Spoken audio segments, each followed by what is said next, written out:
সুপ্রিয় তৃতীয় শ্রেণীর শিক্ষার্থীরা, আশা করছি তোমরা সবাই ভালো আছো। তোমাদের বার্ষিক পরীক্ষার জন্য তোমাদের বিষয় হিন্দু ধর্ম আমি একটি বহু নির্বাচনে কী কী শিখবে তার নিয়ে একটি ভিডিও আপলোড করেছি। তোমরা যারা এখনও দেখোনি, ডেসক্রিপশন বক্সে লিঙ্ক দেওয়া আছে, সেখান থেকে দেখে নাও।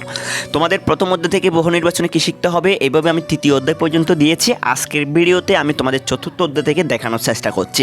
তোমরা দেখতে পাচ্ছ তোমাদের চতুর্থ অধ্যায় হলো সহমর্মিতা। এখান থেকে দিয়েছি 30 নম্বরে কে সহমর্মিতা দেখিয়েছিল, উত্তর হলো মমতা। 31 নম্বর দিয়েছি অর্জুন কার প্রতি সহমর্মিতা দেখিয়েছিলেন, উত্তর হলো ময়দানবের প্রতি। 32 নম্বরে রেখেছি অগ্নিদেবকে কাণ্ডব বন দগ্ধ করতে কে বলেছিলেন, উত্তর হলো ব্রহ্মা। 33 নম্বর দিয়েছি দানবদের রাজার নাম কি, উত্তর হলো ময়দানব। 34 নম্বর হলো কে কমলকে সহমর্মিতা দেখিয়েছিলেন, উত্তর হলো মমতা। এরপরে 35 নম্বর দিয়েছি কমলের প্রতি মমতার আচরণের মধ্য দিয়ে কি প্রকাশ পায়, উত্তর হলো সহমর্মিতা। এরপরে তোমরা দেখতে পাচ্ছ তোমাদের পঞ্চম অধ্যায় নম্রতা ও ভদ্রতা ও অগ্রাধিকার নিয়ে আলোচনা করছি। এই অধ্যায় থেকে তোমরা প্রথমে যেটি শিখবে সেটি হলো নম্রতা একটি, উত্তর হলো আচরণের বিষয়।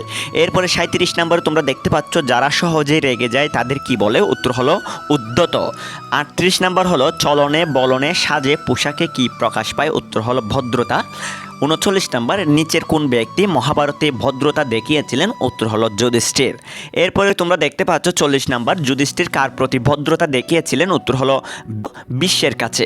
41 নম্বরে দিয়েছি প্রকাশ সবার সাথে নম্র আচরণ করে, ফলে সবাই তাকে ভালোবাসবে, উত্তর হলো ভালোবাসবে। এরপরে 42 নম্বরে দিয়েছি নম্রতার সঙ্গে কিসের গভীর সম্পর্ক রয়েছে, উত্তর হলো ভদ্রতার। 43 নম্বর দিয়েছি নম্রতা একটি আচরণের বিষয়। এরপরে 44 নম্বরে রেখেছি যারা সহজে রেগে যায় তাদের কি বলে, উত্তর হলো উদ্ধত। সুপ্রিয় শিক্ষার্থীরা, এরপরে তোমাদের ষষ্ঠ অধ্যায় সত্যতা ও সত্যবাদিতা, এখান থেকে আমি কিছু বহু নির্বাচনী প্রশ্ন রেখেছি। 45 নম্বরে তোমরা দেখতে পাচ্ছ সৎ লোকদের কি থাকে না, উত্তর হলো লোভ থাকে না। 46 নম্বর নদীর পাড়ে কি ছিল, উত্তর হলো বন ছিল। 47 নম্বরে তোমরা দেখতে পাচ্ছ জল দেবতা কাঠুরেকে দ্বিতীয়বার যে কুটারটি দিয়েছিলেন সেটি কী ছিল, উত্তর হলো সোনার কোটার ছিল। এরপরে 48 নম্বরে তোমরা দেখতে পাচ্ছ হ্যাঁ এটাই আমার কোটার, কথাটি কে বলেছিল, উত্তর হলো কাটুরে। 49 নম্বর সদা সত্য কথা বলা কি, উত্তর হলো সততা। 50 নম্বর সৎ লোকদের কি থাকে না, উত্তর হলো লোভ থাকে না। 51 নম্বর প্রহ্লাদের পিতার নাম কি, উত্তর হলো হিরণ্যকশিপু। 52 নম্বর প্রহ্লাদ কার নাম জপ করত, উত্তর হলো বিষ্ণু নাম। 53 নম্বরে প্রহ্লাদকে কিসের ঘরে ঢুকিয়ে দেওয়া হয়েছিল, উত্তর হলো সাপের ঘরে ঢুকিয়ে দেওয়া হয়েছিল। 54 অনেক কষ্ট পেয়ে প্রহ্লাদ কি ত্যাগ করেননি, উত্তর হলো বিষ্ণু ভক্তি ত্যাগ করেননি। 55 নম্বর প্রহ্লাদের অনুসরণ করে আমরা কি হব, সত্যবাদী হব। 56 নম্বর সত্যবাদিতা গল্পে সত্যবাদী কে ছিলেন, উত্তর হলো প্রহ্লাদ। 57 নম্বর বিষ মাখা খাবার খেয়েও প্রহ্লাদের মৃত্যু হলো না কেন, উত্তর হলো বিষ্ণু নাম জপ করতে বলে।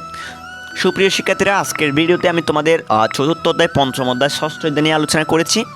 এর আগের ভিডিওতে আমি তোমাদের প্রথম অধ্যায় দ্বিতীয় অধ্যায় তৃতীয় অধ্যায় নিয়ে আলোচনা করেছি, অর্থাৎ তোমাদের দুইটা বহু নির্বাচনের পর্ব আমি দিয়েছি, আরেকটি পর্ব আমি তোমাদের জন্য আপলোড করব। মোট তোমাদের 3টি পর্ব বহু নির্বাচনের জন্য রাখছি। আশা করছি এই 3টি পর্ব যদি তোমরা ভালো করে আয়ত্ত করতে পারো তাহলে তোমাদের বার্ষিক পরীক্ষা 100% তোমরা বার্ষিক পরীক্ষায় আমার এই MCQগুলো থেকে তোমরা কমন পাবে।